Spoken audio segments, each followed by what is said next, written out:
Super Castlevania 4 stands proud as one of my very favorite games of all time.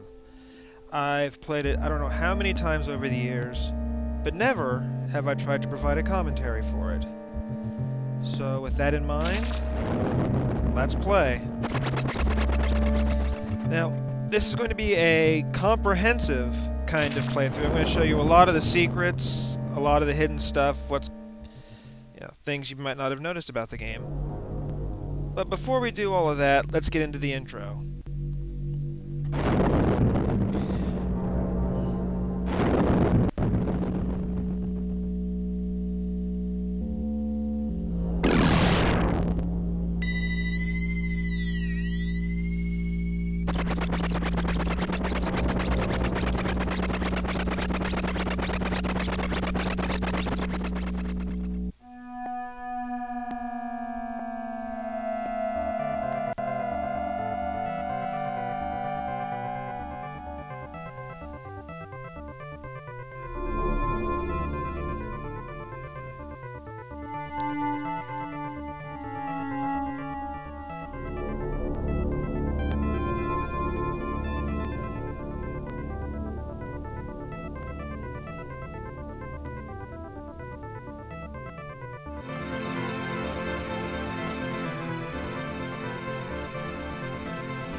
I love this game so much. So let's get started. I am Morn. I will be your master of ceremonies for this run. And the first thing I want to talk about is the story. You saw the whole once again thing in the intro. Konami of America tried to do a whole new sequel thing with this, why it's called Super Castlevania 4. Really, it is a prequel. Or not prequel, a port, remake, if you like, of the first Castlevania. And you can kind of tell with this intro area, it's kind of been used in a lot of games. So, you can see here, Simon can whip in any of the 8 directions, and you have a lot of control over what you can do with it. And it hits really hard, so you have a problem where a lot of the sub-weapons just don't really mean all that much. Now, I'm going to show them all off in this block, or this chapter, and by the time we get to around stage 2, I'll probably just stick with the cross for the entire game. You can see the knife here is not really that great. You can jump through stairs, it's a bonus. It took 2 knives to kill a skeleton, which only took 1 whip. And since the whip actually has pretty good range, there's no real reason to ever use the knife. In fact, most people would say that if you've got the knife, you're probably doing pretty badly. You'll see throughout the game the knife will just kind of be dropped in places where it'll be hard to avoid, and it kind of serves as a trap. I really like the effect. Hey, that thing's called a rosary. Anyway, I really like the effect that you have going on where you can go into the background. It was something that was new with the Super Nintendo. And oh, there's the cross. That is basically the best weapon. It hits very hard and it has a lot of range, and you can see I can get a lot of coverage with it here. Now I'll grab the axe. Pot roast. Healing item. Gives you your health back. Money is just points. It's always nice to have. Hearts serve as your ammunition.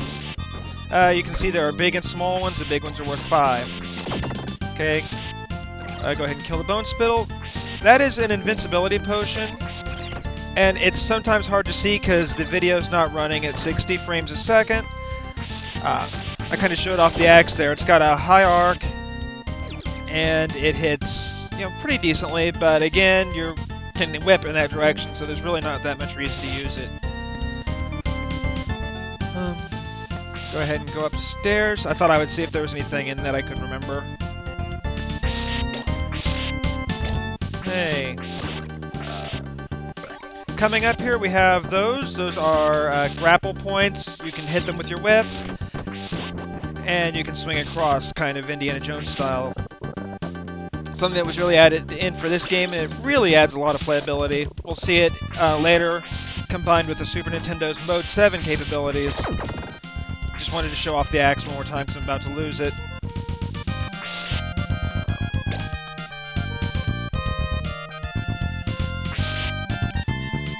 Okay, coming up we are going to get the double shot, and with another invincibility potion.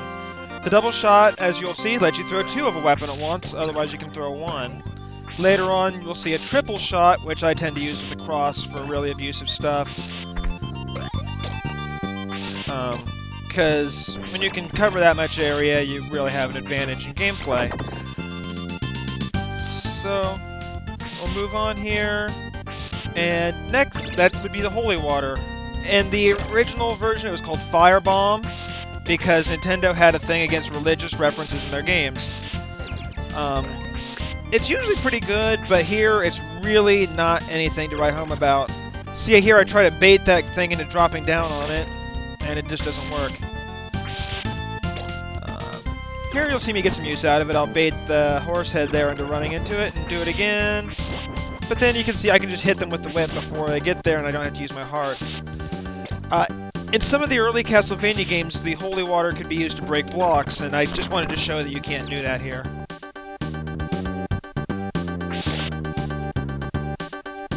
Okay, moving on. The horse heads fly if they're close enough, so you kind of have to deal with that.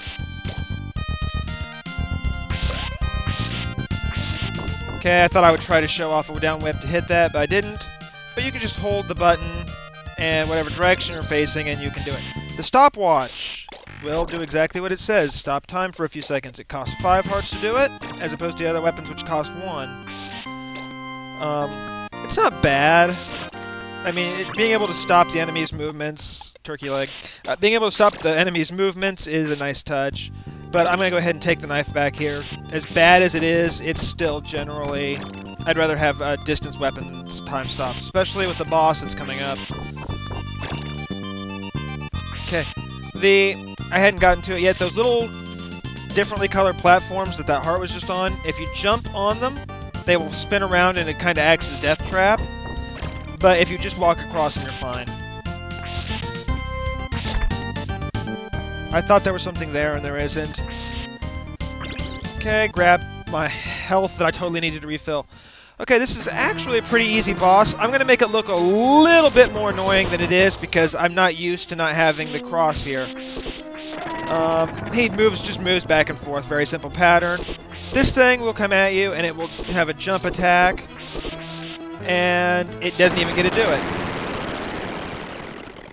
So now at the end of most stages, you will have an orb that comes down, and when you touch it, you have points. And so that's it.